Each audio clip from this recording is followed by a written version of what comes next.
Assalamualaikum warahmatullahi wabarakatuh.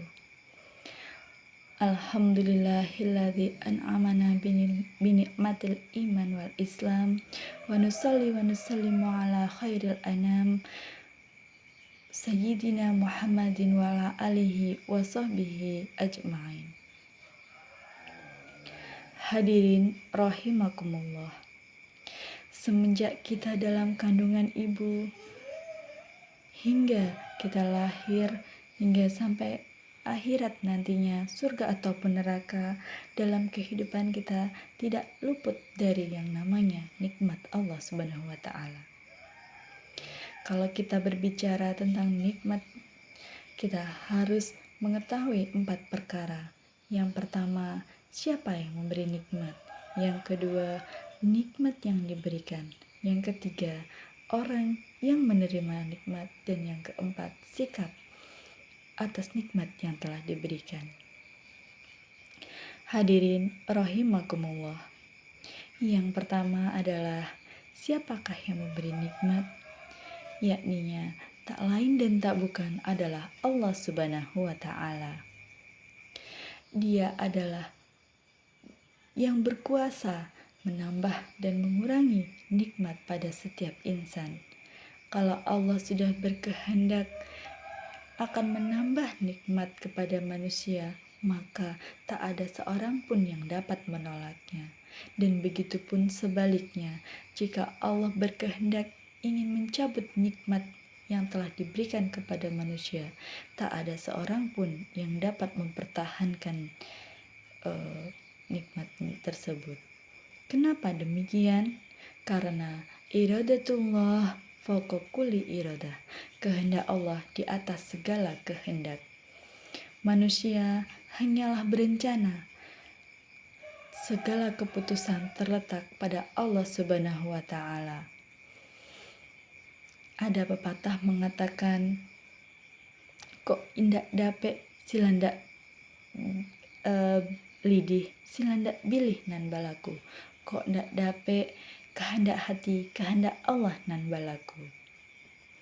Meskipun kita memiliki 1001 cara macam rencana, namun jika Allah tidak merestuinya, maka apapun rencana kita tidak akan terjadi. Kemudian perkara yang kedua adalah nikmat yang diberikan. Secara garis besar, nikmat yang Allah berikan kepada kita ada 2 macam. Yang pertama, nikmat ijad, artinya mengadakan suatu nikmat yang belum ada. Dan yang kedua, nikmat imdad, yakni nikmat yang diberikan Allah ada kelanjutannya. Namun, di antara nikmat yang paling nikmat yang Allah berikan kepada kita adalah menuliskan nikmat iman dan nikmat kesehatan. Jika kita menghitung nikmat yang Allah berikan, kita takkan mampu menghitungnya. Ranting-ranting dijadikan pena, daun-daun dijadikan buku, dan lautan dijadikan tintanya. Belum cukup untuk menuliskan segala nikmat yang Allah berikan kepada kita. Wa in ta'uddu ni'matillah. Dan jika kamu menghitung nikmat Allah, niscaya tidak akan sanggup. Kemudian perkara yang ketiga adalah orang yang menerima nikmat, sikap orang yang menerima nikmat. Sikap manusia dalam menerima nikmat Allah tidaklah sama. Ada orang ketika telah menerima nikmat yang Allah berikan, dia tidak ingat kepada si pemberi nikmat.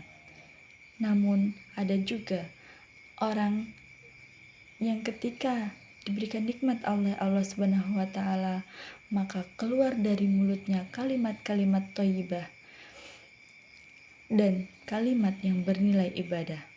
Nah, orang seperti inilah yang akan ditambah nikmatnya oleh Allah Subhanahu wa Ta'ala. Sebagaimana Allah berfirman dalam Quran surat Ibrahim ayat 7 yang berbunyi, Bismillahirrahmanirrahim. La in sakartum la azidannakum wa la in kafartum inna adzabi lasyadid. Sungguh, jika kamu mensyukuri nikmatku, akan kutambah nikmat yang kuberikan kepadamu. Dan jika kamu kufur terhadap nikmat yang kuberikan, niscaya azabku sangat pedih. Hadirin rahimakumullah. Perkara yang keempat adalah ucapan syukur terhadap nikmat yang telah Allah berikan kepada kita. Nah, kewajiban kita sebagai seorang muslimin dan muslimat yaitu sesuai dengan Quran surat Ibrahim ayat 7 tadi adalah kita harus bersyukur terhadap nikmat yang Allah berikan. Salah satu tanda orang yang mensyukuri nikmat adalah mengeluarkan ucapan-ucapan yang baik pada mulutnya. Contohnya, ketika kita hendak makan, kita membaca bismillah, diawali dengan bismillah, dan ketika telah selesai makan, kita mengakhirinya dengan membaca alhamdulillah. Lafaz yang menyatakan syukur, ucapan yang menyatakan syukur kepada Allah Subhanahu wa taala itu sangatlah banyak. Salah satu yang paling baik adalah lafaz pujian kepada Allah, yakninya lafaz alhamdulillah. Lafaz ini apabila dibaca oleh seorang yang beriman, dia ringan pada lidah namun sangat berat pada timbangan. Artinya, mudah diucapkan dan banyak nilai ibadahnya di sisi Allah Subhanahu wa taala. Dan salah satu contoh lagi yang menandakan orang bersyukur kepada Allah adalah dia mau berterima kasih kepada sesama manusia ketika orang lain memberikan sesuatu yang bermanfaat, baik untuk urusan dunia, apalagi untuk urusan akhirat. Rasulullah SAW bersabda, tidaklah dinamakan bersyukur kepada Allah orang yang tidak berterima kasih kepada sesama manusia. Hadirin rahimakumullah.